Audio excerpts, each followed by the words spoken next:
ويوم يحشر أعداء الله إلى النار فهم يوزعون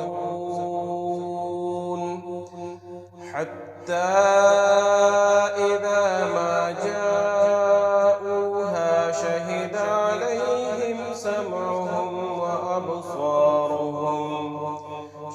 عليهم سمعهم وأبصارهم وجلودهم بما كانوا يعملون. وقالوا لجلودهم لم شهدتم علينا؟ قالوا أنطقنا الله الذي أنطق كل شيء وهو خلقكم أول مرة